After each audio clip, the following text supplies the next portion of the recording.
Welcome and thank you for joining me tonight.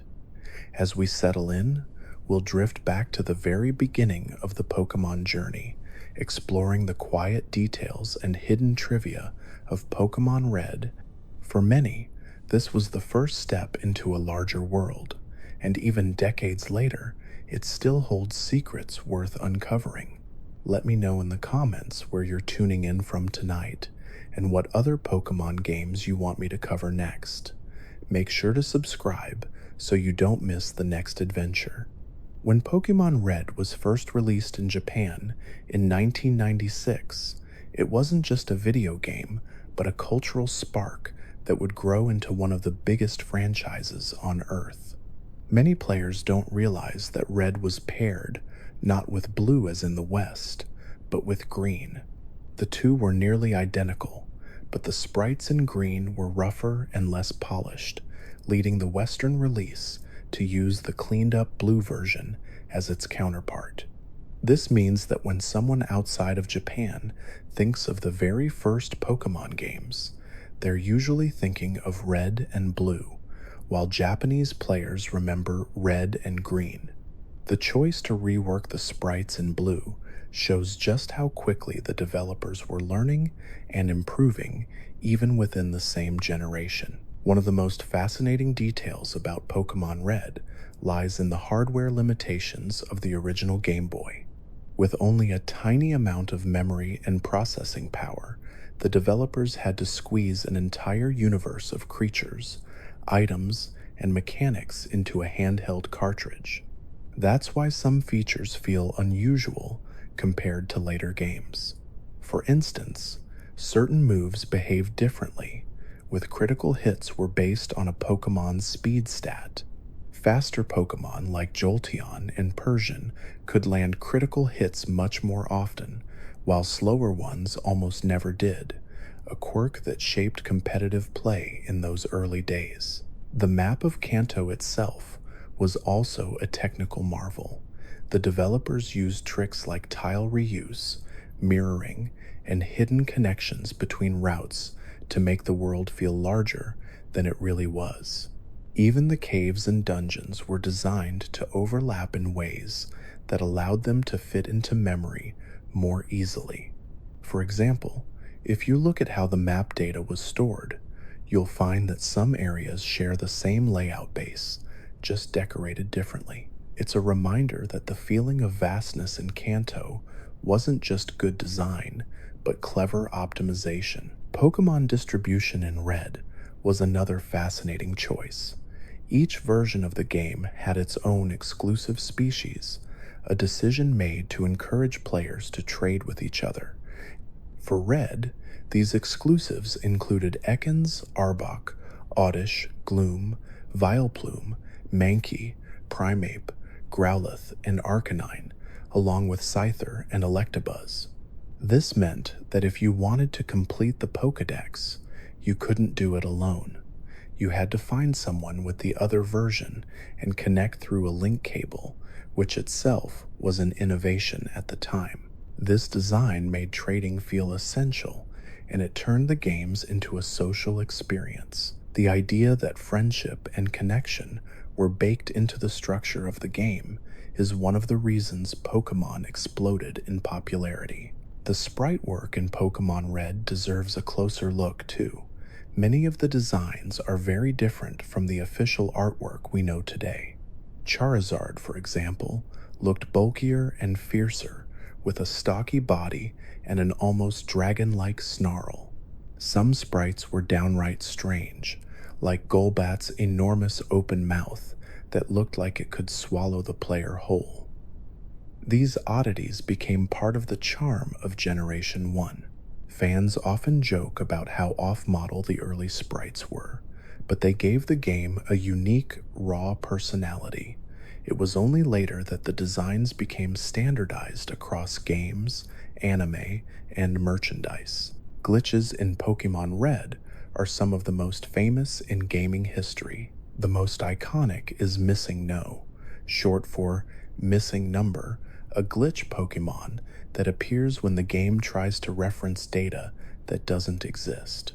Encountering it could scramble your Hall of Fame, but it also duplicated items in your inventory, leading to the famous infinite rare candy and infinite master ball tricks.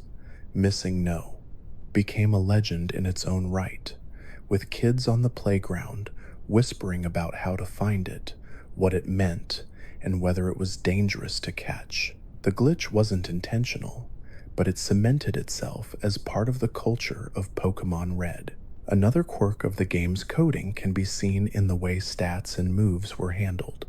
In Generation 1, the special stat served as both special attack and special defense. This meant Pokémon with high special values were unusually strong, both offensively and defensively.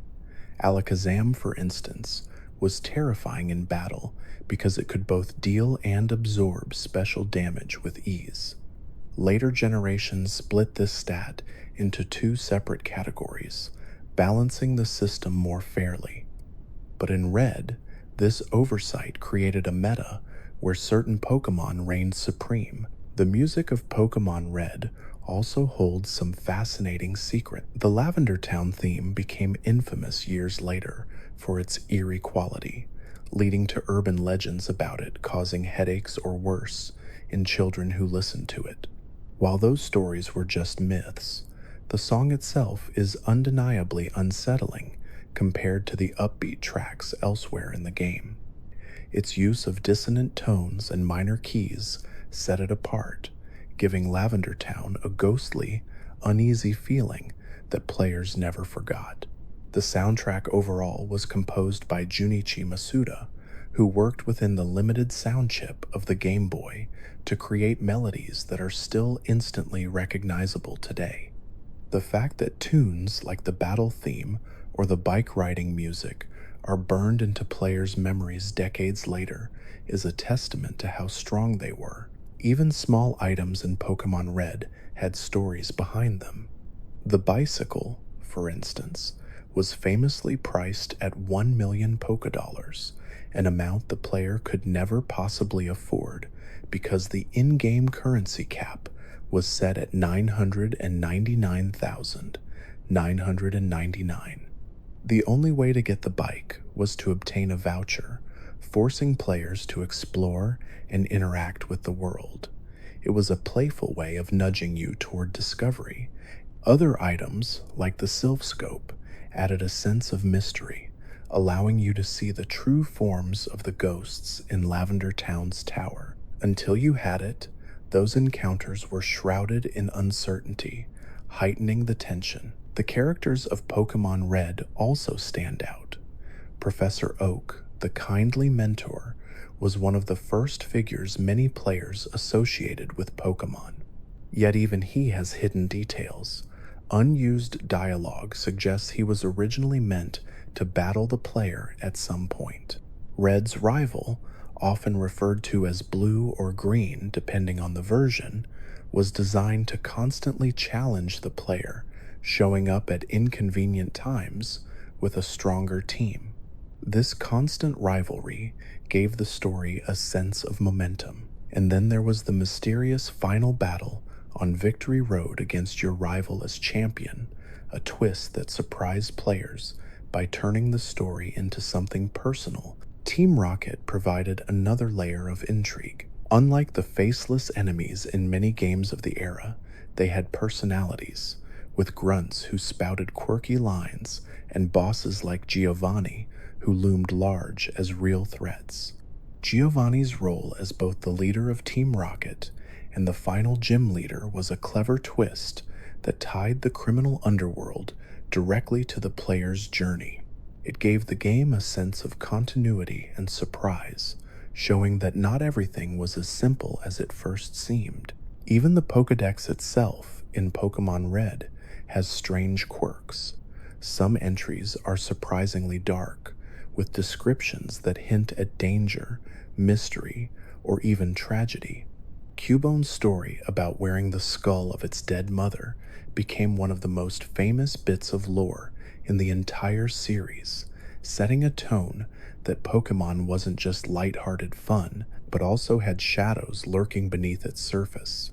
These entries gave the game a depth that many children's titles of the time lacked, helping Pokémon stand out as something richer and more layered. The influence of Pokémon Red extended far beyond the Game Boy screen. The games inspired the anime, which in turn fed back into the popularity of the franchise. While Ash and Pikachu weren't central in the original Red and Green, the anime's success helped make Pikachu the face of the series worldwide. This wasn't inevitable originally. Clefairy was considered for the role of mascot, but Pikachu's design and presence in the anime won over fans, shaping the franchise's identity forever. Even decades later, new discoveries are still being made about Pokémon Red.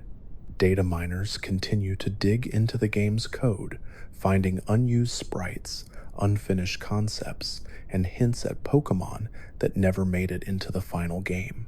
These fragments paint a picture of a development process that was full of experimentation, cut content, and ideas that would later evolve into parts of future generations. In this way, Pokémon Red is both a finished product and a living fossil, showing us how the series came to be. While many players remember Pokémon Red for its familiar characters and battles, what often goes unnoticed is how much of its world was shaped by limitations that became features. Take the link cable, for example. At first, it was simply a way to connect two Game Boys together for head-to-head matches, but Game Freak realized it could do something more meaningful: enable trading. This decision changed the identity of Pokémon forever. The idea that no one person could catch 'em all alone created a culture of connection, where playground friendships revolved around who had red and who had green or blue. It was more than just a technical feature. It was a deliberate design philosophy that made the game feel alive in a social sense.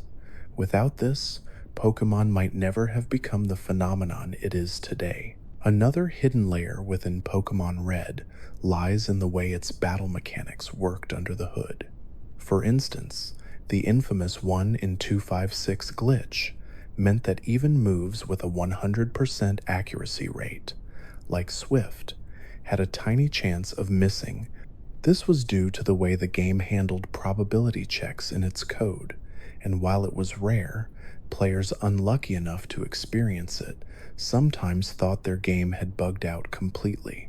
Similarly, critical hits were tied not just to luck, but to the speed stat, creating a battle environment where certain fast Pokémon could dominate in ways the developers may not have fully intended. These mechanics, though imperfect, gave Red's battles an unpredictable quality that made them both exciting and, at times, frustrating. One of the more amusing quirks of Pokémon Red involves the move Wrap, along with Bind and Fire Spin. Because of how turns were calculated, these trapping moves could completely lock an opponent out of attacking until the effect ended. This gave Pokémon like Victory Bell or Dragonite the ability to control battles in ways that felt overwhelming compared to later generations. In competitive circles that studied Generation 1 mechanics, this strategy became known as partial trapping and was infamous for how oppressive it could be. What looks like a simple move today carried hidden weight in Red's system. Looking beyond the battles, there's a certain charm in how the NPCs in Pokémon Red were written. Many of them had odd lines of dialogue that felt half instructional and half playful.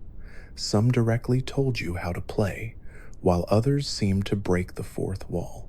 For example, one NPC in Pewter City references the Pokémon anime indirectly by commenting on Brock's rock-hard willpower, a phrase mirrored in Ash's encounters on television. Others seem to exist simply to drop cryptic hints, like the scientist in Cinnabar Island's mansion who left diary entries about the creation of Mewtwo. Those fragments of text turned into one of the earliest pieces of deep lore in the franchise, showing that the developers weren't afraid to add mystery into what was otherwise a straightforward story. Speaking of Mewtwo, the way it was obtained in Pokémon Red became legendary. After defeating the Elite Four and becoming champion, the game didn't simply end. Instead, it encouraged exploration by unlocking the Cerulean Cave, a high-level dungeon filled with powerful Pokémon. At its deepest point, Mewtwo awaited, the most powerful creature in the game. Unlike modern legendaries, Mewtwo wasn't tied to an elaborate cutscene or cinematic. It simply stood there, waiting, silent but imposing. This simplicity made the encounter even more impactful because the game trusted players to understand its significance without words. For many, catching Mewtwo was the ultimate proof of skill. Yet even Mewtwo wasn't the rarest Pokémon in Red. That title went to Mew, a creature not officially available through normal gameplay. Instead, it was distributed at special events or discovered through glitches. The fact that something so important was hidden sparked endless playground rumors, from pushing trucks near the S, Anne, to beating the Elite Four 100 times in a row. The mystery of Mew blurred the line between truth and rumor in a way that kept kids endlessly speculating. It wasn't just a secret character, it was a cultural phenomenon within the game itself. On the subject of glitches, Red contained many beyond missing no. One famous exploit was the Old Man glitch, which involved talking to the old man in Viridian City who teaches you how to catch Pokémon, then immediately flying to Cinnabar Island and surfing along the coast. This caused the game to pull data from your name as a trainer to generate wild Pokémon encounters, leading to bizarre outcomes like battling Kangaskhan or even encountering Missing No itself. These quirks were accidents of programming, yet they gave the game a sense of mystery that few others had at the time. Players felt like digital explorers, uncovering secrets in the code. Another memorable quirk came from the Safari Zone. Unlike traditional battles, the Safari Zone forced you to use bait, rocks, and special safari balls, creating an entirely different style of gameplay. The challenge of catching rare Pokémon like Chansey or Tauros under these unusual rules became infamous. Many players grew frustrated at how often rare encounters would flee, but it added to the sense that this was a wild, untamed place. The Safari Zone also had the unique requirement of collecting gold teeth for the Warden, one of the stranger side quests in the game. These moments of peculiarity helped define Pokémon Red as more than just battles and badges. Gym leaders, too, carried details that are easy to overlook. For example, Sabrina's Psychic type team was terrifying in Red because of how overpowered Psychic Pokémon were in Generation 1. Since there were almost no strong bug or ghost moves to counter them, her team felt like a true wall to progress. Koga's poison types, meanwhile, capitalized on status conditions that many players underestimated. Even Brock, the very first gym leader, posed a harsh test for anyone who chose Charmander as their starter, since rock types were resistant to fire. These design choices made each gym a unique hurdle, pushing players to adapt their teams and strategies. Beyond the gyms, the Elite Four offered their own mysteries. Lorelei, Bruno, Agatha, and Lance formed a gauntlet that was grueling even for experienced players. Agatha's connection to Professor Oak, hinted at in dialogue, suggested a hidden backstory that fans still speculate about to this day. Lance, with his team of dragons, set a precedent for future games to have powerful dragon-type specialists. And then there was the champion battle against your rival, a final twist that ensured the story ended not with a faceless boss, but with a personal confrontation. That design choice elevated the narrative, giving the player's journey a sense of emotional closure. One fascinating behind-the-scenes fact is how many ideas from Red were trimmed or reworked due to memory limits.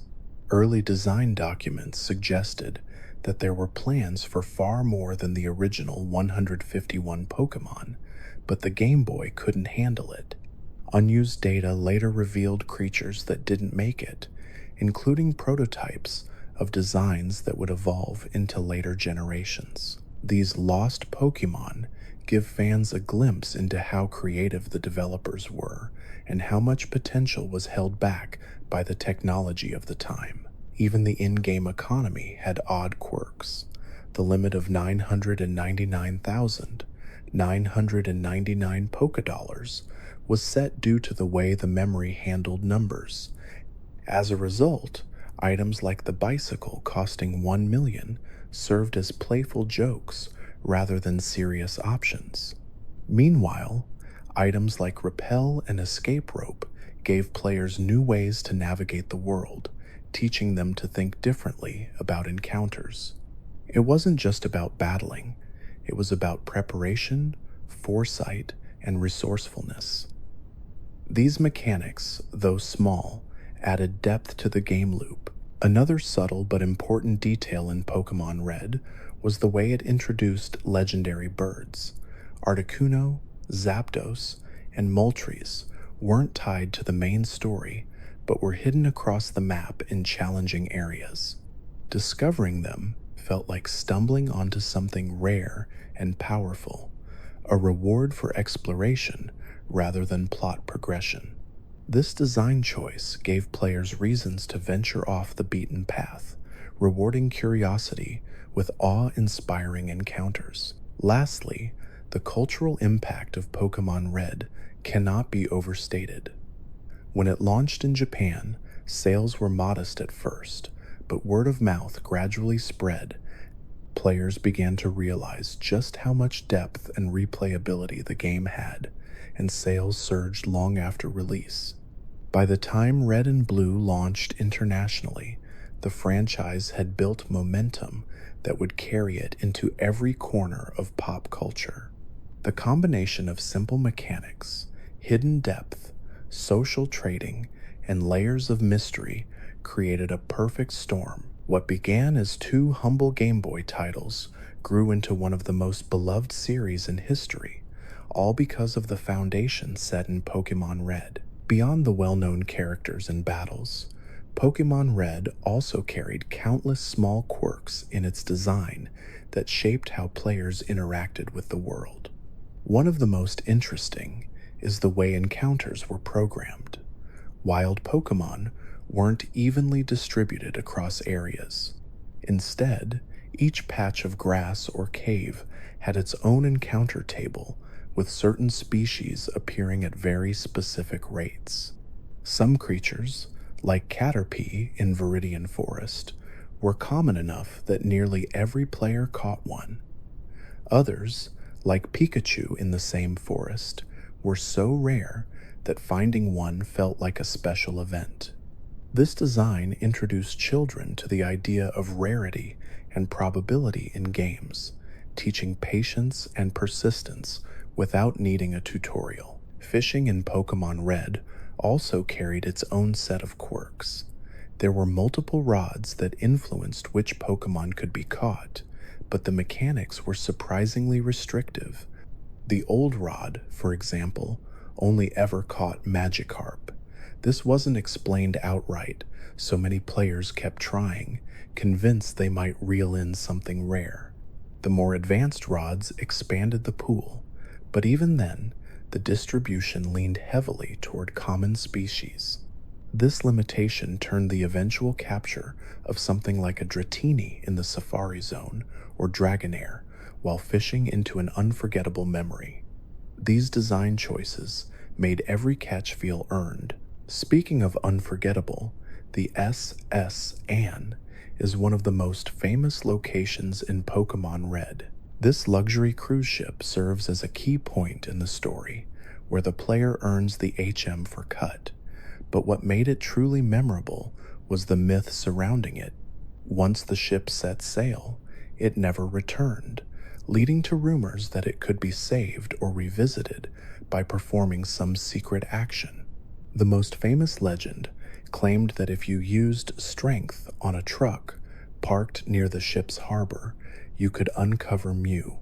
Countless children tried this trick, and while it was never real in the official game, the legend persisted for decades. The truck itself became a symbol of playground mysteries, representing how much imagination players brought into the game. Another iconic memory from Pokémon Red comes from the battle against the rival aboard the S.Anne. The rival shows up with a well-balanced team, reminding players that their journey wasn't just about collecting badges, but about constantly growing stronger. These repeated rival battles made progression feel personal. By the time players faced the rival as champion, their relationship felt like a storyline, built not through cutscenes, but through shared experiences. This design was subtle but effective, showing how minimal dialogue could still create emotional impact. One often overlooked aspect of Pokémon Red is how it handled status conditions. Today, status effects like poison, paralysis, and sleep are common mechanics across the series. But in Red, their influence was especially sharp. Poison, for instance, caused damage not only in battle, but also while walking in the overworld, with the screen flashing as your Pokémon fainted. This could catch players off guard and created tension while exploring caves or long routes far from a Pokémon center. Paralysis dramatically reduced speed, often rendering fast Pokémon useless. Sleep was even more brutal, with durations that felt endless compared to later games. These harsh mechanics made battles unpredictable, reinforcing the importance of strategy. Cinnabar Island is another location rich with secrets. Its Pokémon lab allowed players to revive fossils into living creatures, introducing Kabuto and Omanite. This mechanic hinted at deeper lore, suggesting that Pokémon had prehistoric origins. The idea of science resurrecting long-extinct creatures added a layer of world-building rarely seen in handheld games of the time. The nearby Pokémon Mansion, with its diary entries about Mewtwo's creation, deepened this theme of science gone too far. The discovery that humanity had created one of the most powerful Pokémon raised ethical questions and set the stage for future games to explore darker storylines. Silph in Saffron City also left a lasting impression. This towering office building was taken over by Team Rocket, and navigating its maze of teleport pads became a rite of passage for players. While some found it confusing, it gave the sense of infiltrating enemy territory in a way no other part of the game did. The reward for clearing it was a battle with Giovanni and the opportunity to earn a Master Ball, an item guaranteed to catch any Pokémon. The Master Ball itself became legendary, with players agonizing over whether to use it on Mewtwo, a legendary bird, or to save it for something unexpected. That sense of choice gave the item a mythic quality. Another fascinating feature of Pokémon Red is how it treated evolution. Stones like Fire Stones or Thunder Stones allowed sudden transformations, a mechanic that felt magical to children.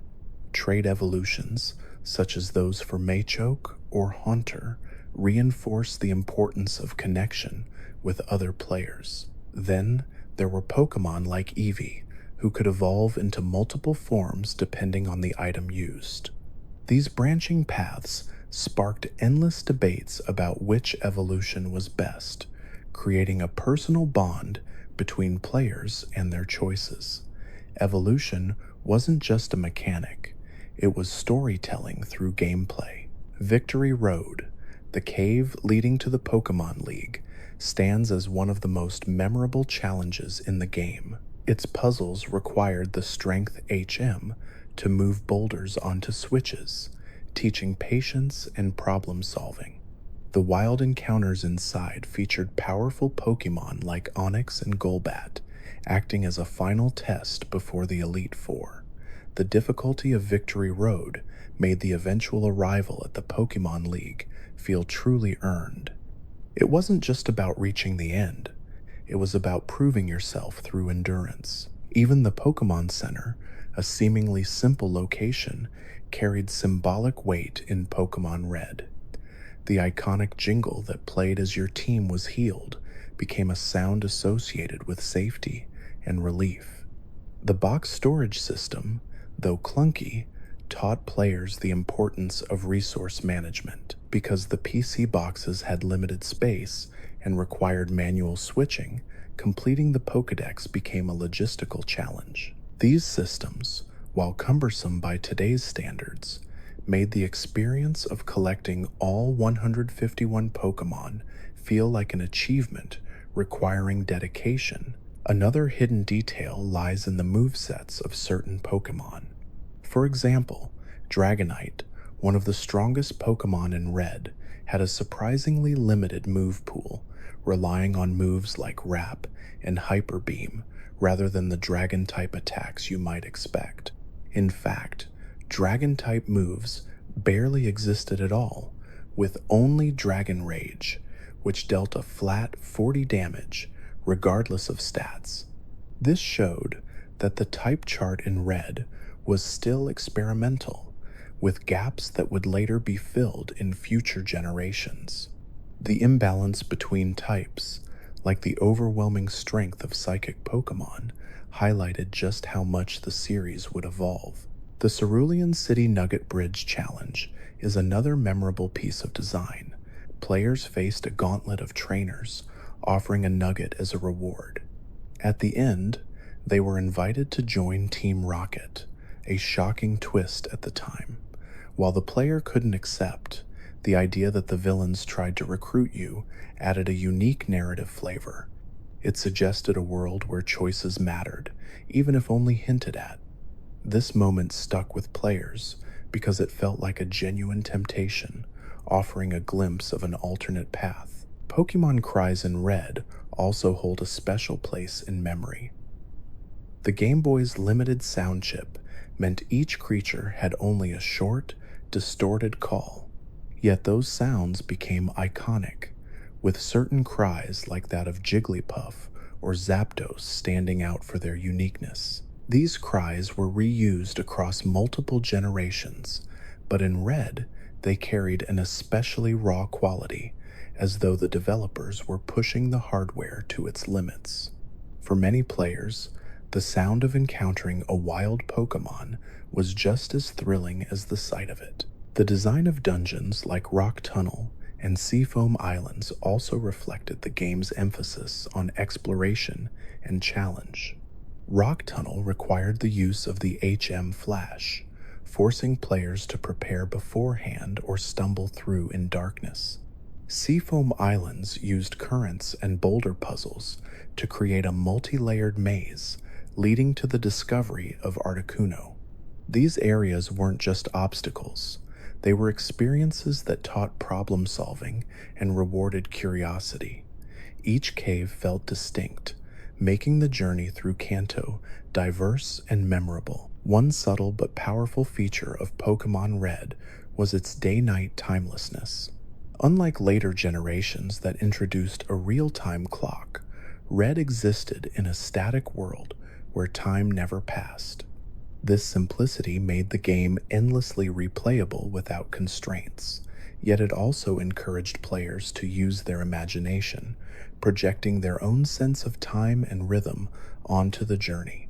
The stillness of Red's world gave it a dreamlike quality, making it easy to lose yourself in its loops of grass, caves, and cities. Finally, it's worth noting how Pokémon Red influenced the culture outside of the cartridge itself. The release of the games led to trading cards, an anime, movies, and mountains of merchandise. Yet at its core, the reason all of that exploded was because of the design choices and mysteries packed into this little Game Boy game. Each glitch, each rare encounter, each battle against a rival or leader became a story players shared with each other.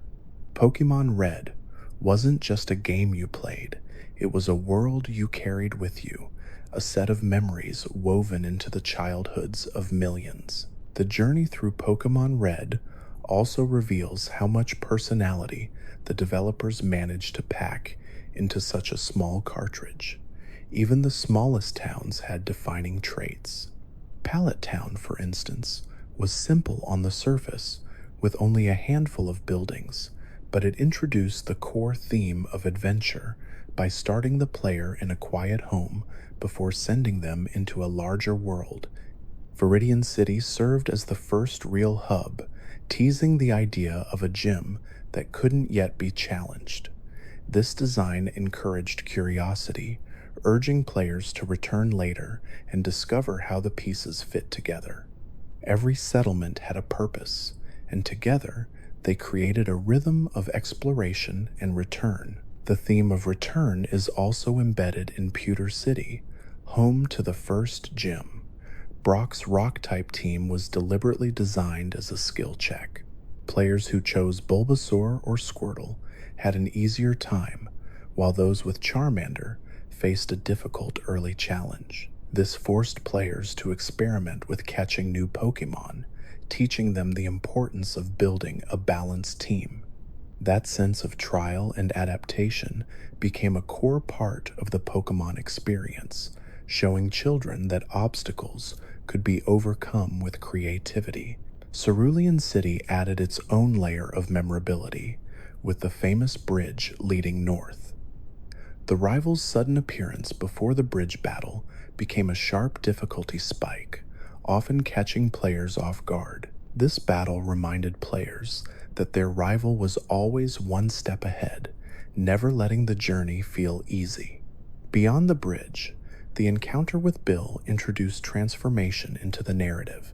His story of accidentally merging with a Pokémon by machine hinted at the deeper scientific curiosities of the Pokémon world, laying groundwork for future games that would expand on similar themes of technology and biology intersecting. One of the most atmospheric places in Pokémon Red was Lavender Town. The somber music paired with the Pokémon Tower created a mood that was unlike anything else in the game. It introduced ghost-type Pokémon in a way that felt unsettling and mysterious, especially when their sprites appeared as shadowy silhouettes before obtaining the Sylph Scope. The tower also introduced the tragic backstory of Cubone and its mother, which gave the game an emotional depth that set it apart from other RPGs of the time. Lavender Town became more than just another stop. It was a cultural moment that has remained etched into the memory of players for decades. Saffron City provided a different kind of scale. As one of the largest cities in the game, it contained multiple buildings, the central Sylph Co, skyscraper, and even 2 gyms. This abundance of content made it feel like a true metropolis within the confines of the Game Boy.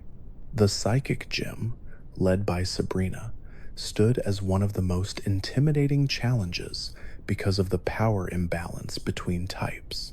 Psychic Pokémon had very few weaknesses, making her team seem unstoppable.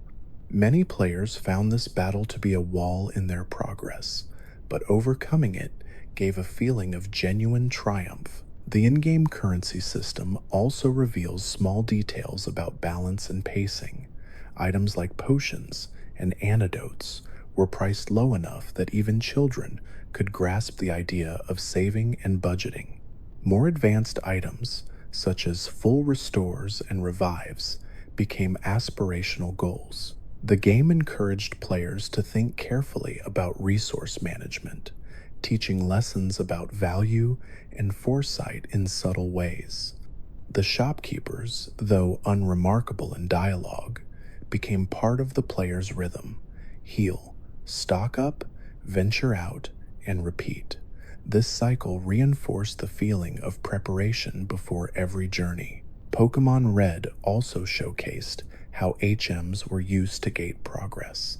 Moves like Cut, Surf, and Strength weren't just tools in battle, they were keys to unlocking the world. Trees that blocked paths, rivers that split regions, and boulders that sealed caves all fell to the power of these moves. While sometimes frustrating, this system created a sense of progression tied directly to Pokémon themselves. The player didn't just gain keys or tools, they grew alongside their team, with each new HM expanding the scope of exploration. This blending of narrative, mechanics, and world design gave Pokémon Red its sense of discovery. Route design added to this layered world: long stretches of grass, caves filled with Zubat, and trainers lined up to battle created pacing that alternated between moments of tension and relief. Cycling Road offered a thrill of speed, while Diglett's Cave acted as a secret shortcut connecting distant parts of Kanto. Each route had its own personality, and many contained hidden items just waiting to be uncovered by curious players who tapped the A button on suspicious tiles. These secrets rewarded intuition and gave the game a sense of hidden generosity, as though the developers had tucked little treasures for observant players to find. The importance of legendary Pokémon in Red cannot be overstated. Each of the legendary birds, Articuno, Zapdos, and Moltres, felt like milestones. Their locations were deliberately remote and challenging, making the eventual encounter feel like stumbling upon something mythical. Articuno, wading deep within the icy halls of the Seafoam Islands, gave a sense of isolation and awe. Zapdos, perched in the power plant, fit perfectly with the abandoned, humming atmosphere of the location. Moltres, hidden in Victory Road, felt like the final test of endurance before reaching the Pokémon League. These encounters were pure in their simplicity, no fanfare, just the player, the Pokémon, and the moment of truth. Pokémon Red's soundtrack deserves another layer of appreciation. Each town had its own theme that subtly reinforced its personality. Pallet Town's theme was calm and hopeful, while Lavender Town's was eerie and unsettling. The battle themes carried a sense of urgency, with wild encounters distinct from trainer battles. Even the bike riding theme carried an energy that made players pedal across Kanto with excitement. Given the limitations of the Game Boy's sound hardware, the compositions by Junichi Masuda were astonishingly effective. The music didn't just fill silence, it defined the emotional tone of each location and encounter. Trainer design in Red also carried its own quirks. Each class, from bug catchers to hikers to ace trainers, had its own roster and personality. Their sprites, while limited, became instantly recognizable. The recurring appearances of certain classes created continuity across the journey, making it feel like a shared world populated by archetypes. Even the odd dialogue snippets they delivered before and after battles added charm, ranging from boastful confidence to quirky humor. These trainers weren't just obstacles, they were pieces of a living world that filled Kanto with character. Looking deeper, the coding of Red contained many unused assets that reveal what could have been. Hidden in the data are placeholders for missing moves, early versions of sprites, and even hints of mechanics that didn't make the final cut. These remnants show just how ambitious the developers were. Ideas that didn't fit the limitations of Red would later reappear in sequels, showing that nothing was wasted. The game acted not only as a foundation, but as a blueprint for the entire franchise. Another overlooked detail is the Pokémon League Champion battle. The revelation that your rival had claimed the title before you added a personal twist. The game didn't rely on elaborate storytelling to make this moment powerful. It relied on the weight of the journey itself. Every prior encounter with your rival built to this confrontation. When you finally won, the sense of closure was both triumphant and bittersweet. The brief appearance of Professor Oak to acknowledge the victory gave the ending a quiet dignity, cementing the experience as more than just another game. The presence of rare items like the fossils in Mount Moon also added depth. Players had to choose between the Dome and Helix fossils, not knowing what awaited revival later. This decision carried a sense of mystery and consequence. The fossils also seeded one of the most enduring internet jokes decades later, with Praise Helix becoming a meme during the Twitch Plays Pokémon event. This shows how even the smallest choices in Red echoed into wider culture long after the game's release. Beyond mechanics and lore, Pokémon Red holds its magic in how it balanced structure and imagination. The world was tightly designed, with towns, routes, and dungeons carefully placed. Yet it left enough gaps for players to fill in with their own stories. The myths about Mew, the truck by the Anne, or the strange patterns of missing No were all born from these gaps. By leaving mysteries unexplained, the developers invited players to become storytellers themselves. It was this combination of structure and openness that made Pokémon Red so enduring. Pokémon Red also stands out for how it taught players without relying on heavy-handed tutorials. The game began with Professor Oak guiding you through the basics, but much of what players learned came from trial, error, and exploration. For example, type advantages weren't spelled out in a manual or tutorial screen. Instead, players discovered through experience that water moves were strong against fire, or that electric moves had little effect on ground types. This design encouraged experimentation and created countless memorable aha moments for first-time trainers. It made every battle feel like a lesson disguised as an adventure. Hidden mechanics reinforced this philosophy. For example, catching Pokémon wasn't simply about weakening them. Factors like status conditions and the type of Pokéball used also influenced success rates. Many players eventually noticed that putting a Pokémon to sleep made it easier to catch, or that Ultra Balls offered better odds than Great Balls. These discoveries spread through word of mouth, creating a culture where kids swapped tips on the playground. The absence of in-game explanations made these shared discoveries feel like secrets passed between explorers. The design of Pokeballs themselves carried subtle storytelling. The ordinary Pokeball was accessible and simple, while the Great Ball added a sense of progress, and the Ultra Ball felt prestigious. The Master Ball, sitting alone as a unique item, carried mythic weight. Its guaranteed catch power felt like magic, and many players debated endlessly about when to use it. Some saved it for Mewtwo, others used it on legendary birds, and a few impulsively spent it on random encounters, leading to regretful stories that became legends in their own right. The presence of just one Master Ball made it unforgettable. Another fascinating layer of Pokémon Red comes from its glitches beyond the famous Missing No. One example is the Glitch City, a broken version of the overworld accessed by exploiting the Safari Zone mechanics. If players manipulated their steps and saved in certain ways, they could end up in a distorted landscape where tiles appeared scrambled and paths led into chaos.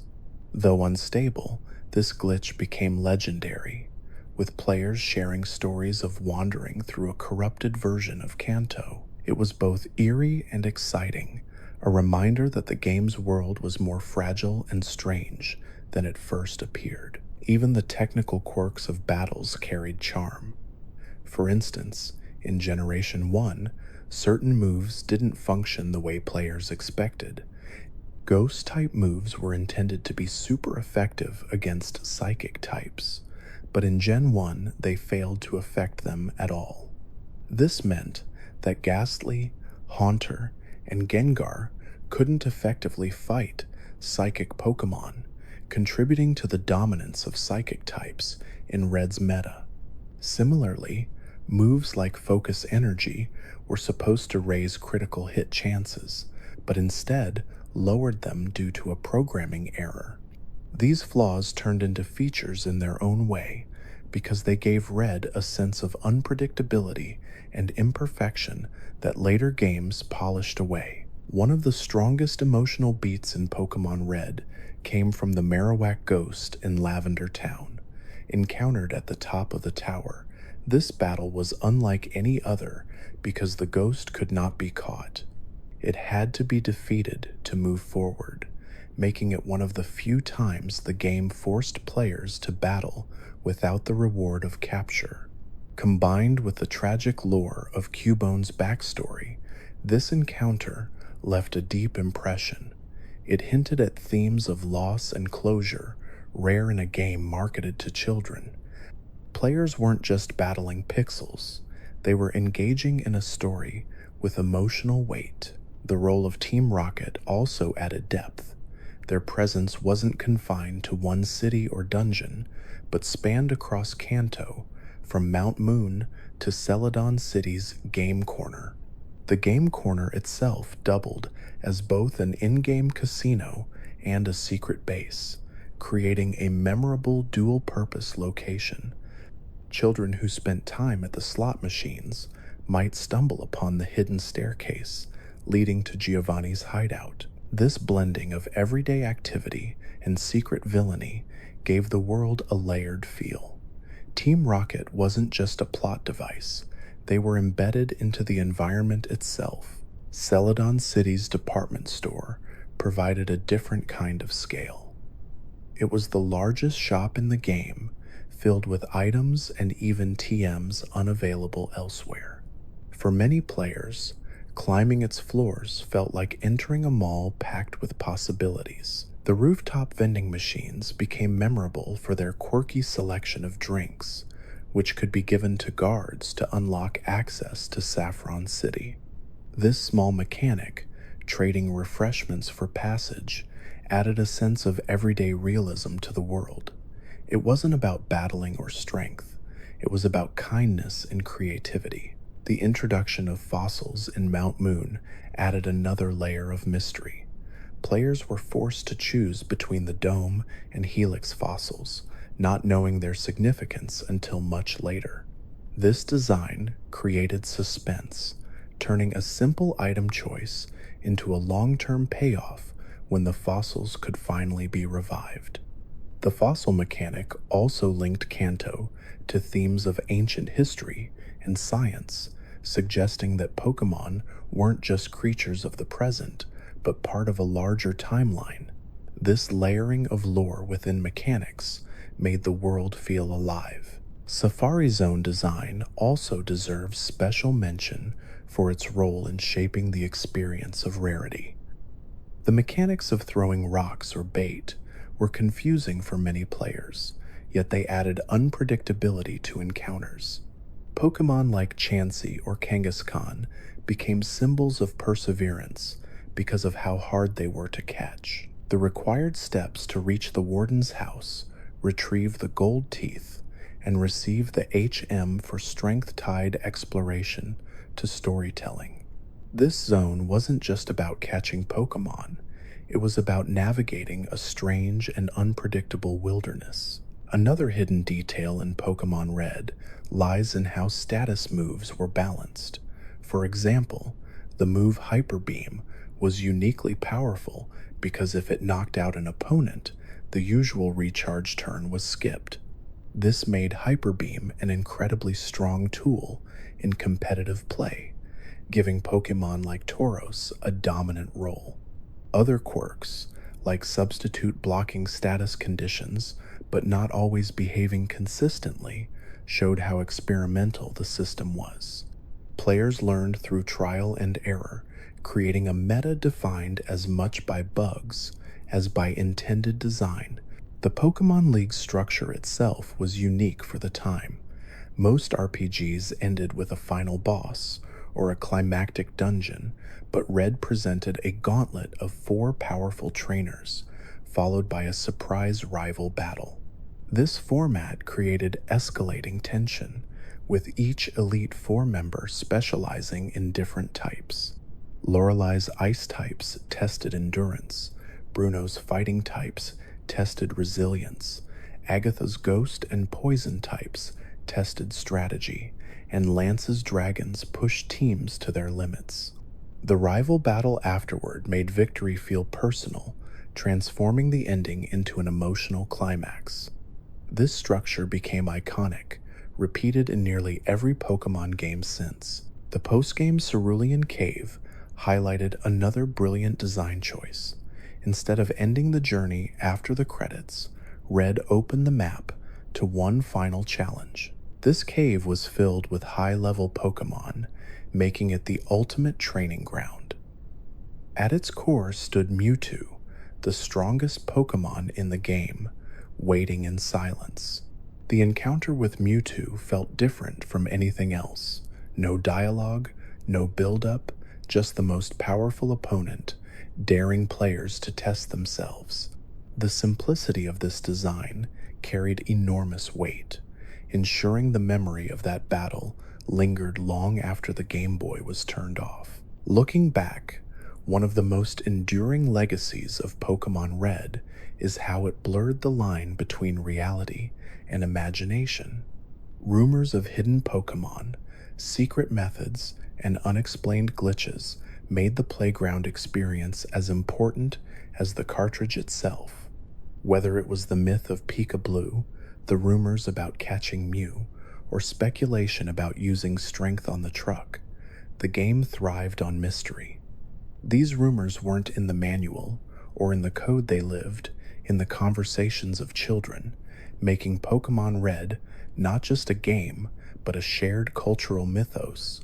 Even decades later, new discoveries continue to emerge. Enthusiasts have dug into the code, uncovering unused music tracks, early versions of sprites, and remnants of features that were scrapped during development.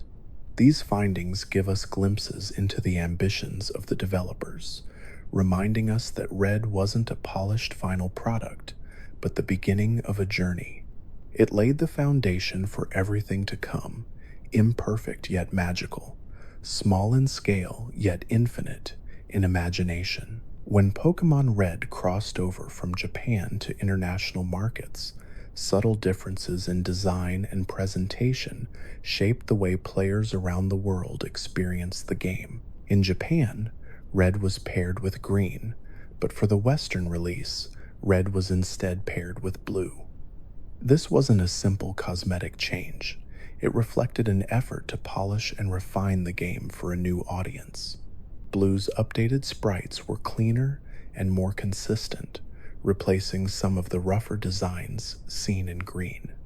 Players who first experienced Pokémon in the West often don't realize that their childhood memories were already one step removed from the original Japanese release. This distinction created a fascinating cultural split between Japanese players who remembered the original Red and Green and Western players who grew up with Red and Blue. Localization also changed the feel of the game. The names of Pokémon, characters, and items were translated not only for clarity, but to fit cultural expectations. For example, Pocket Monsters became Pokémon, a shortened and catchier brand name. Many Pokémon names were adapted into clever puns or references that resonated with English-speaking audiences. Ekans and Arbok, whose names are simply Snake and Cobra spelled backwards, became iconic examples of playful localization. These choices gave Pokémon Red a unique identity in every language, ensuring it would feel both familiar and local, no matter where it was played. The international release also sparked new waves of myths and playground rumors. Children traded stories about hidden Pokémon, secret evolutions, or mysterious mechanics. The absence of official information in the early internet era meant that speculation thrived. In many ways, the myths themselves became part of the experience. Kids tried to unlock secrets by pressing buttons at the exact moment a Pokeball shook, convinced it increased catch rates. Others believed that beating the Elite Four a certain number of times unlocked new areas. These legends weren't real, but they deepened the sense of mystery that made Pokémon Red unforgettable. Marketing played a crucial role in Red's success abroad. The games were accompanied by trading cards, toys, and an anime series, creating a multimedia explosion. In particular, the anime introduced millions of children to the world of Pokémon through Ash, Misty, Brock, and Pikachu. Even though the anime's storyline differed from the games, it reinforced the identity of Red by making its world feel alive. The synergy between the game and the anime ensured that Pokémon wasn't just a pastime, but a phenomenon that dominated pop culture in the late 90s. Another overlooked detail of Pokémon Red's legacy is how it introduced concepts of connectivity and community long before the internet era. The link cable transformed the Game Boy from a solitary device into a social tool. Trading and battling with friends became as important as progressing through the story. Players formed real-world networks based on who had which version, fostering cooperation and competition. This spirit of connection became one of the defining traits of the franchise. Red didn't just teach players how to battle, it taught them how to connect with each other through shared experiences. The mythology surrounding Missing No spread like wildfire in international versions. For many players, encountering this glitchy Pokémon felt like uncovering a forbidden secret. The duplication glitch it provided fueled endless hours of experimentation. Was it safe to catch? Would it ruin the game? These questions became part of the mythos, with each player having their own story about Missing No. The glitch itself wasn't intentional, but its presence added a layer of unpredictability that made Pokémon Red feel alive in ways few other games could match. Cultural differences also shaped how the darker elements of Red were received. In Japan, themes of science gone wrong and tragic backstories fit within the game's RPG tradition. Internationally, children were often shocked by the darker tones hidden in the Pokédex entries. Descriptions of creatures like Hypno luring children or Kadabra being linked to a boy transformed into a Pokémon stood out as unsettling details in an otherwise colorful world. These contrasts created a layered experience. On the surface, Pokémon was lighthearted and fun, but beneath, it carried hints of unease and mystery that lingered in memory. The idea of version exclusives also played differently in international markets. In Japan, where Red and Green launched together, trading was encouraged within local communities. In the West, pairing Red with Blue instead of Green reshaped which Pokémon were considered rare or desirable. Scyther, Electabuzz, and Arcanine became tied to Red, while Blue players boasted exclusives like Sandshrew and Magmar. These distinctions created identity among players, with kids proudly declaring which version they owned as though it defined their allegiance. That playful rivalry gave Pokémon Red its social spark. Even the strategy guides and magazines of the era contributed to Red's legend. Before walkthroughs were only a click away, printed guides offered both real strategies and half-truths. Some guides included errors or rumors, like suggesting you could find Mew under the truck near the S S, An. These missteps didn't frustrate players, they fueled curiosity. The blend of fact and fiction turned exploration into a communal process, where the truth of the game was something you uncovered with friends, not something handed down from official sources. The international release also highlighted just how experimental the first generation was. Type balance, glitches, and quirks that players tolerated in Red became benchmarks for improvement in later games. Psychic types, for example, dominated Red due to a lack of reliable counters. This imbalance taught the developers lessons that would shape the structure of future generations. Yet for players at the time, the imbalance simply added to the challenge. Facing Sabrina's psychic team or a rival's Alakazam felt like scaling a wall, and overcoming it brought a sense of accomplishment. Pokémon Red also sparked endless debates about team building. Which starter was the best? Which Pokémon deserved a slot in your party? Kids argued passionately about the merits of Charizard, Blastoise, and Venusaur. Some swore by the power of early game catches, like Pidgeot or Raticate, while others invested in rare encounters like Lapras or Snorlax. These debates weren't just about numbers, they reflected personal journeys, shaped by chance encounters and the unique stories each player created. The richness of Red's design lay in its openness to interpretation. The international release cemented Pikachu as the franchise mascot. While Clefairy had once been considered, Pikachu's central role in the anime and its appealing design made it the obvious face of the brand. Red still allowed players to catch Pikachu in Viridian Forest, but its rarity made it feel special. For children watching the anime, finding Pikachu in the game felt like a magical connection between two worlds. This blending of media ensured that Pikachu would remain one of the most recognizable characters in the world. The save system in Red also contributed to its memorability. With only one save file per cartridge, players had to commit to their journeys. If someone wanted to start over, it meant erasing everything. This limitation gave each playthrough a sense of permanence and weight. Families often shared cartridges, leading to siblings accidentally overwriting each other's progress, stories that became legendary arguments in countless households. The absence of multiple save files turned each journey into a singular, personal adventure. Even today, speedrunners and glitch hunters continue to explore Pokémon Red, uncovering ways to finish the game in minutes through careful manipulation of its fragile code.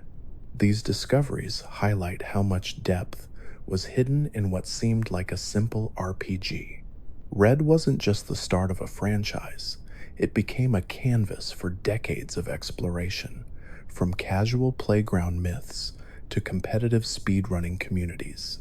The game's imperfections, far from detracting from its legacy, became the very features that made it endlessly fascinating. All of these elements, the localization, the myths, the rivalries, the imperfections, combined to make Pokémon Red an experience that transcended its cartridge. It was more than a game. It was a cultural event that connected children across classrooms, neighborhoods, and eventually the world.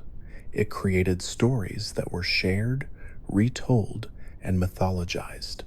For many, turning on that little gray Game Boy and seeing the title screen of Pokémon Red was not just the beginning of an adventure, it was the beginning of a lifelong journey. Pokémon Red's legacy is also reflected in how it inspired countless fan theories and reinterpretations. One of the most famous is the theory of the player's rival, suggesting that his journey mirrors your own in darker ways.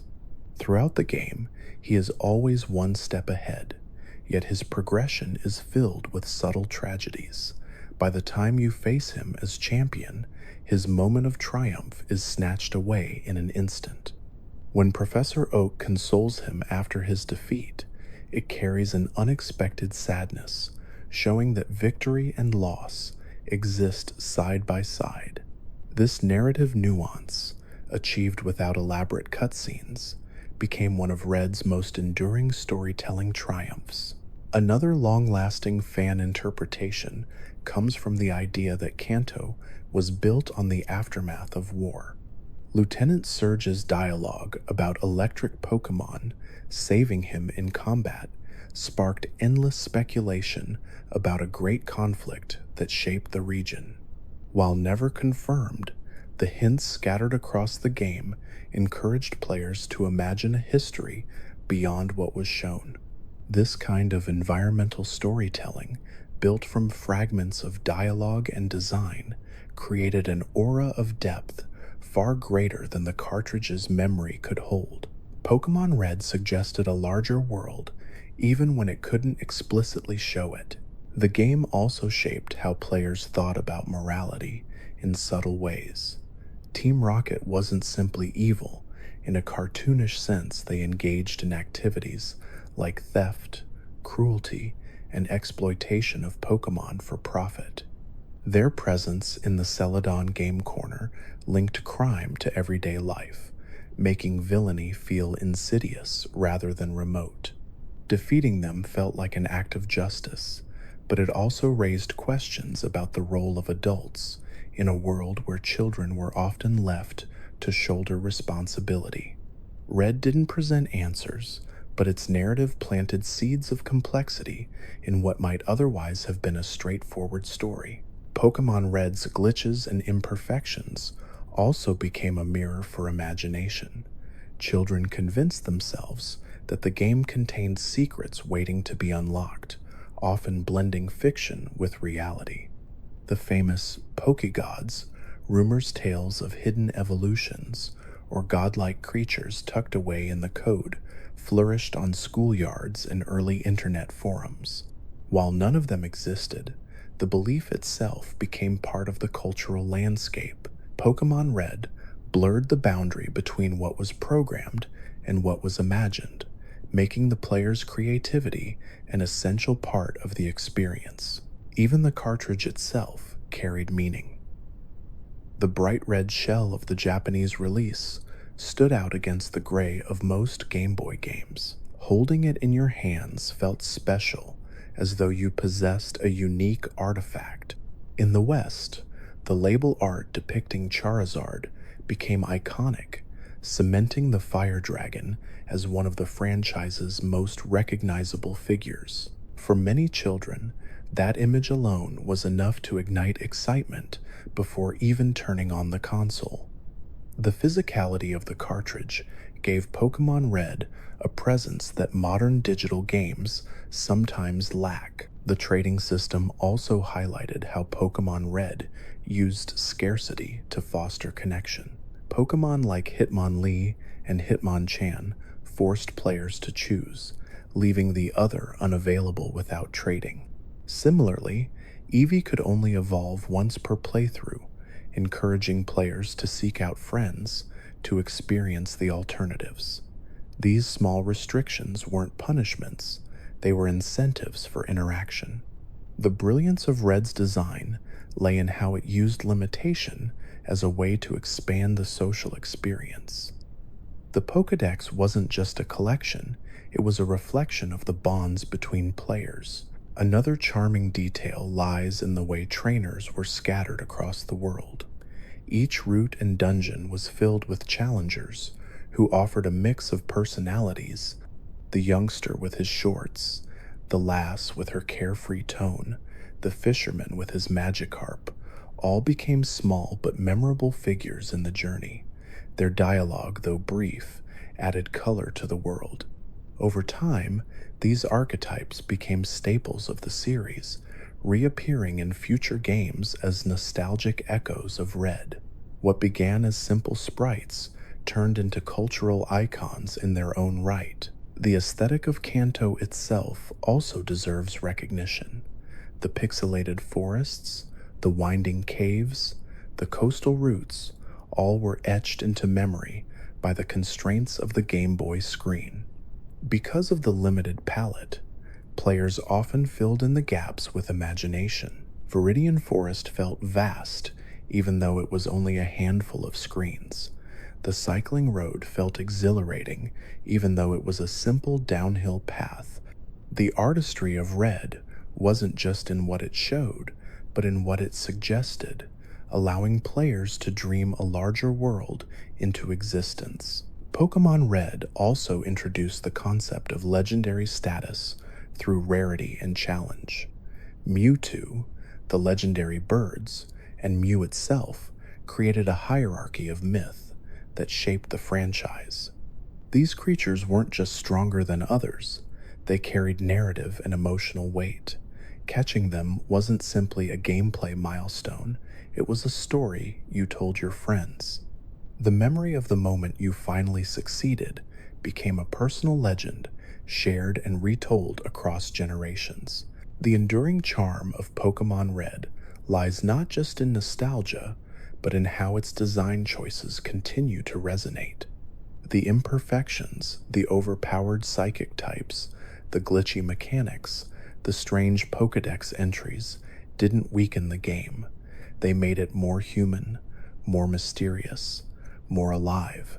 Each quirk gave players something to talk about, something to wonder over, something to carry beyond the screen. In an era when games were often disposable, Pokémon Red became unforgettable precisely because of its flaws.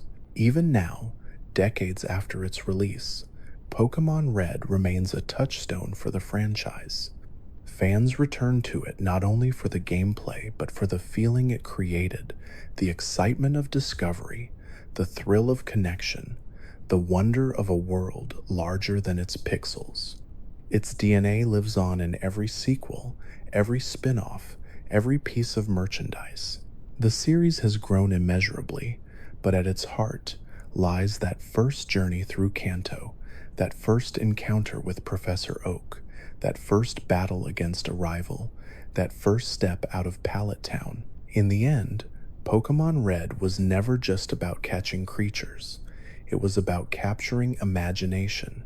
It gave players a canvas on which to paint their own stories, from myths about hidden Pokémon to memories of battling friends on the school bus. It was both a game and a storybook, both a world and a playground. Its 140 small facts and curiosities add up to something larger, a reminder of how even the simplest of beginnings can grow into something boundless. One of the most fascinating aspects of Pokémon Red is its development history. Game Freak, the studio behind the series, began as a small team with limited resources. Before becoming a developer, Game Freak was actually a gaming magazine, and many of its early members transitioned from writing about games to creating them. Satoshi Tajiri, the visionary behind Pokémon, drew inspiration from his childhood hobby of collecting insects.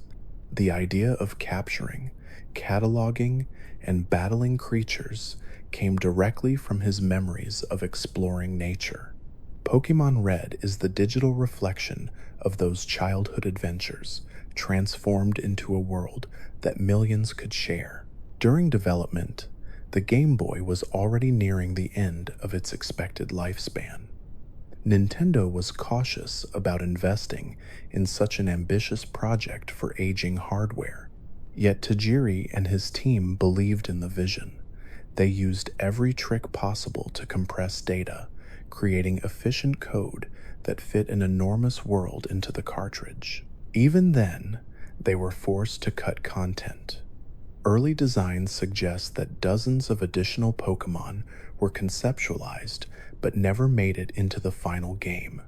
Data miners have uncovered evidence of unused sprites, suggesting creatures that were half-finished or later reworked into future generations.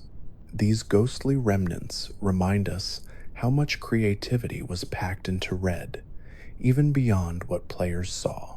The inclusion of Mew itself was an accident of development. Shigeki Morimoto, one of the programmers, secretly added Mew into the game at the last moment as a kind of internal joke or hidden Easter egg. He never expected it to be discovered. Yet its presence became one of the most iconic secrets in gaming history, sparking myths and cementing Mew as a legend.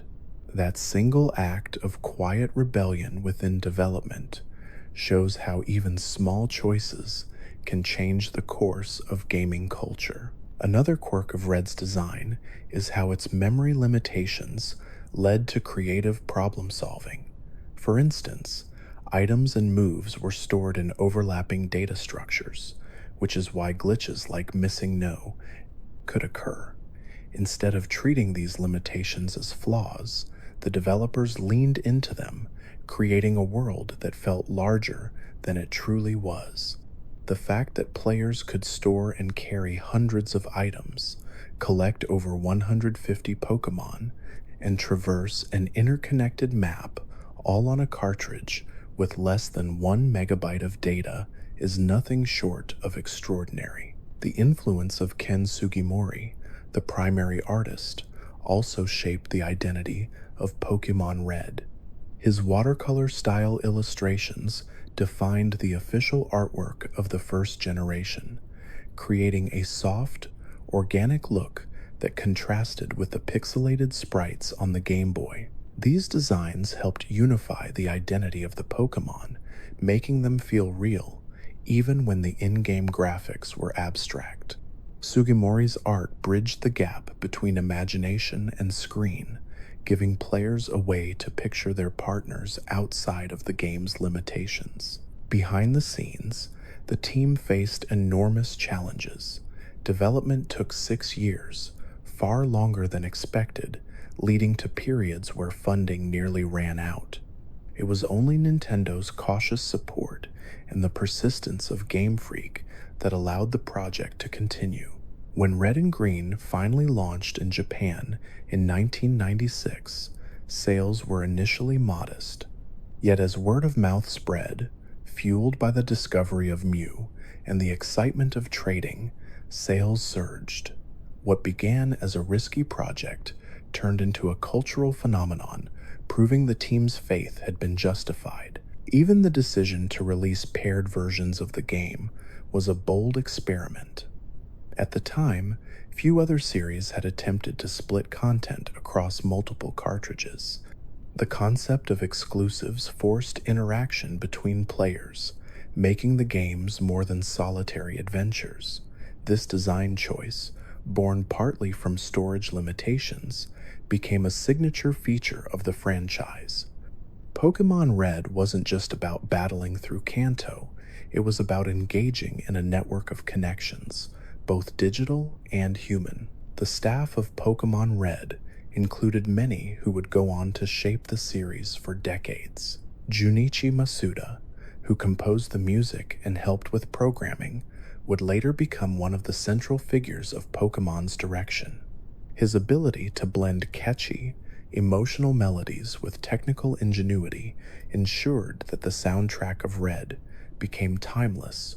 Others, like Morimoto, continued to influence the design of Pokémon mechanics for years to come. Red wasn't just the start of a franchise, it was the birth of a creative team that would define generations of gaming. The cultural impact of Pokémon Red is one of the most remarkable stories in gaming history. When it first released in Japan, the reception was steady but not explosive. Sales slowly grew as children shared stories of trading, battling, and uncovering mysteries. Word of mouth transformed Red from a modest success into a nationwide sensation. By the time it reached international shores, the groundwork had been laid for a global phenomenon. The decision to rework the paired release into Red and Blue ensured a polished product for Western players, but the heart of the game, the sense of wonder and discovery, remained the same. One of the clearest examples of Red's cultural reach can be seen in schools across the world. Children brought Game Boys to recess, linking their systems with cables to trade and battle. For many, Pokemon Red wasn't just a game, it was a social activity that shaped friendships. The identity of being a red player versus a blue player created playful rivalries. Each version's exclusives gave players something unique to boast about, fueling conversations about which side was better. These rivalries extended beyond the screen, cementing Pokemon as part of childhood culture in the late 90s. The marketing machine that surrounded Pokemon Red was equally influential. The anime launched alongside the international release, introducing characters like Ash, Misty, and Brock. Pikachu, chosen as the face of the franchise, quickly became one of the most recognizable icons in the world. While the anime didn't follow the exact story of Red, it reinforced the themes of friendship, adventure, and discovery. The synergy between the anime and the games created a feedback loop of popularity. Children who watched the anime wanted to play the games, and players of the games tuned into the show, each medium amplifying the other. Merchandise expanded this reach even further. Trading cards, toys, clothing, and even breakfast cereals carried the imagery of Pokemon Red's world. What began as a small Game Boy game transformed into a cultural juggernaut that touched nearly every aspect of daily life for children of that era. The trading card game, launched shortly after Red's release, became its own phenomenon, with booster packs selling out in shops around the world. The connection between the games and the cards deepened the feeling that Pokemon was more than entertainment, it was a universe. The myths and rumors surrounding Pokemon Red also contributed to its cultural weight. In an era before widespread internet access, word of mouth carried enormous power. Children speculated about hidden Pokemon, secret evolutions, and mysterious glitches. Stories like the truck near the SS Anne or the existence of Pokegods spread like wildfire. While these rumors were rarely true, they gave the game an almost mythical quality. Players weren't just exploring what was on the cartridge, they were exploring the boundaries of imagination, filling in gaps with shared stories. Pokemon Red became more than a programmed experience. It became a cultural mythos shaped by its community. The influence of Red also extended to competitive play. Even though it was never designed with balance in mind, the quirks of Generation 1 battles became the foundation for Pokemon's competitive scene. Players experimented with moves, stats, and strategies, discovering the dominance of psychic types, the utility of status conditions, and the unpredictability of critical hits. Communities formed around these discoveries, laying the groundwork for the organized, competitive play that would flourish in later generations. Red's competitive quirks became part of its charm, remembered fondly even as later games refined the formula. The soundtrack of Pokemon Red also became a cultural touchstone. Composed on the limited sound chip of the Game Boy, its tunes carried far beyond the cartridge. The battle theme, the bike theme, the Lavender Town music all became instantly recognizable. These melodies were simple yet powerful, embedding themselves into the memory of millions of players. They transcended the game, later being remixed, reinterpreted, and celebrated in concerts and anniversary events. For many, hearing the Pallet Town theme, even decades later, is enough to spark a wave of nostalgia. Internationally, Pokemon Red also became a point of connection across generations. Parents who watched their children play the game sometimes became curious themselves, leading to family stories about shared adventures.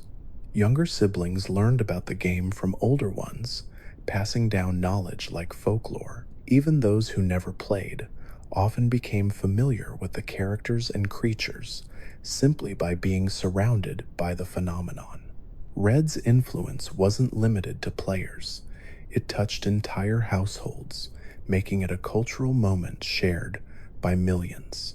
The legacy of Pokémon Red also lies in how it created a blueprint for future generations. Every Pokémon game that followed retained its core structure: start in a small town, travel across a region, battle gyms, challenge the league, and uncover legendary creatures along the way. This formula, first introduced in Red, became one of the most successful templates in gaming history. While later games added features like breeding, abilities, or online play, the heart of the experience remained unchanged. Red provided a foundation so strong that nearly 3 decades later, it still supports the franchise. Even the imperfections of Pokémon Red became part of its enduring charm. The glitches, the imbalances, the oddities of its Pokédex entries all gave it character. Players embraced these quirks, turning them into stories that outlived the cartridge. Red wasn't polished by modern standards, but its rough edges gave it authenticity. It felt like a living, breathing world, one that players could shape with their imagination. This sense of imperfection made it timeless, because it left room for players to dream. By the time Pokémon Red and Blue launched in the United States in 1998, the stage was set for global domination. The franchise exploded, becoming a cultural symbol of the late 90s. Its reach extended into every corner of entertainment, from lunchboxes to blockbuster movies. Yet at the core of this empire was Pokémon Red, a humble Game Boy game that captured hearts with its simplicity, mystery, and charm. Its cultural impact is still felt today, not only in the continued success of Pokémon, but in the memories of those who first stepped into Pallet Town with a team of 6 and a dream of catching them all. Pokémon Red didn't just succeed because of what was programmed into the cartridge.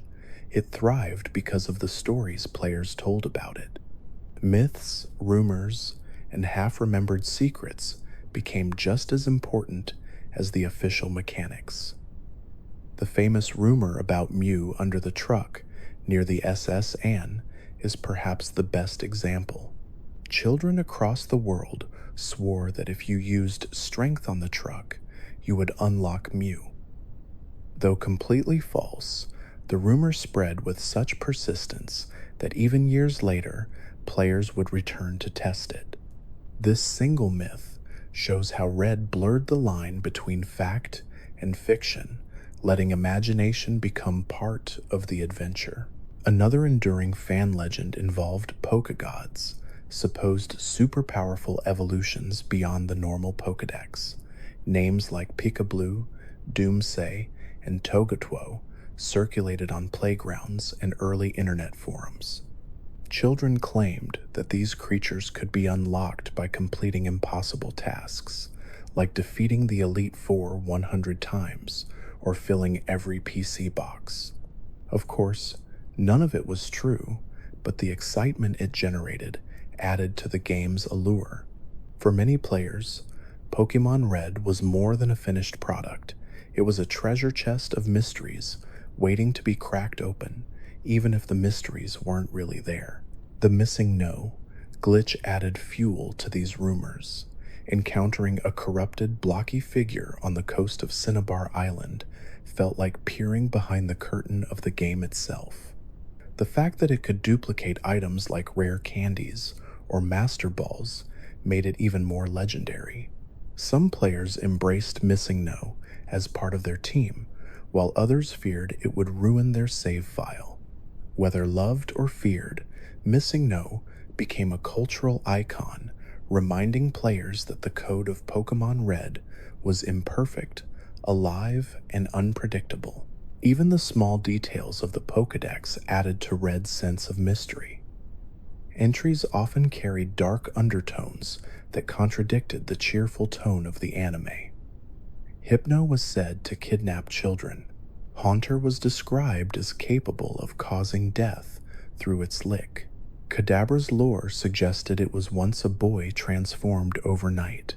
These unsettling details hinted at a darker world beneath the surface, one that children noticed even if they didn't fully understand. This contrast between cute sprites and chilling lore gave the game depth and encouraged speculation about the hidden truths of the Pokemon world. One particularly strange piece of trivia is that the Safari Zone Warden's missing teeth became a central quest. Retrieving his gold teeth and returning them rewarded the player with the HM for strength. It was a quirky detail, but one that stuck with players because of how unusual it was. The idea of a Pokemon game hinging on a dental subplot added a layer of humor to an otherwise serious journey. Moments like this gave Red its unique blend of whimsy and mystery, showing that the developers weren't afraid to embrace the bizarre. The design of the Elite Four also sparked theories. Agatha's connection to Professor Oak, hinted at in her dialogue, led fans to speculate about their shared past. Were they rivals? Old friends? The game never elaborated, but the hint was enough to keep fans wondering. These fragments of narrative gave Red an air of depth far beyond what the cartridge explicitly showed. Players filled in the gaps with their own imagination, weaving lore out of silence. The soundtrack carried its own legacy of myths. Lavender Town's eerie music became infamous for spawning the Lavender Town Syndrome creepypasta, which claimed that the original Japanese version caused children to become ill or worse. Though entirely fictional, the myth spread widely, showing how powerful the music's unsettling tone was. Even without the rumors, Lavender Town's theme remains one of the most haunting tracks in gaming history, its sharp tones still capable of sending a chill down the spine. Another long-lasting fan favorite is the Nugget Bridge recruitment. At the end of the Trainer Gauntlet, a member of Team Rocket offers the player a chance to join. The game doesn't allow acceptance, but the suggestion alone was enough to fuel endless speculation. What if you could join Team Rocket? What would happen? This moment demonstrated how a single line of dialogue could expand the scope of the world in players' minds. Pokémon Red left room for choices that never existed, letting imagination build the paths not taken. Speedrunning communities also gave Red a new life decades later. Players discovered ways to manipulate the game's fragile code to complete it in minutes. Techniques like the trainer fly glitch allowed encounters with Mew, while memory manipulation strategies could warp the game into strange states. These discoveries kept Red relevant long after newer generations had released, turning it into a playground for experimentation. The fact that Red, a game from 1996, is still studied and broken down by enthusiasts speaks to its lasting allure. The legacy of Pokémon Red can also be felt in how it shaped entire generations of players. For many, it was their first RPG, their first experience with managing a party, strategizing, and exploring an open world. It introduced concepts of rarity, probability, and consequence in ways that were accessible yet profound. Its lessons stretched beyond the screen, teaching patience, perseverance, and the joy of discovery. The simplicity of the Game Boy masked a complexity of experience that has rarely been matched. What truly makes Pokémon Red timeless is the emotional connection it fostered. The first starter chosen, the first badge earned, the first legendary caught, these weren't just gameplay milestones. They were personal memories etched into childhood. The game's imperfections, from glitches to unbalanced battles, only deepened its charm. They gave it texture, making it feel alive, unpredictable, and human. Red wasn't a polished product. It was a living story, shaped by each player who picked up the cartridge. Today, Pokémon Red lives on not only through remakes like Fire Red and Leaf Green, but through emulators, speedruns, fan art, and nostalgic retellings. Its world is still revisited, reinterpreted, and celebrated. Each retelling adds another layer to its myth. The game has become more than history, it is legend. And like all legends, it grows with each new telling, each new discovery, each new dream of stepping out of Pallet Town once again.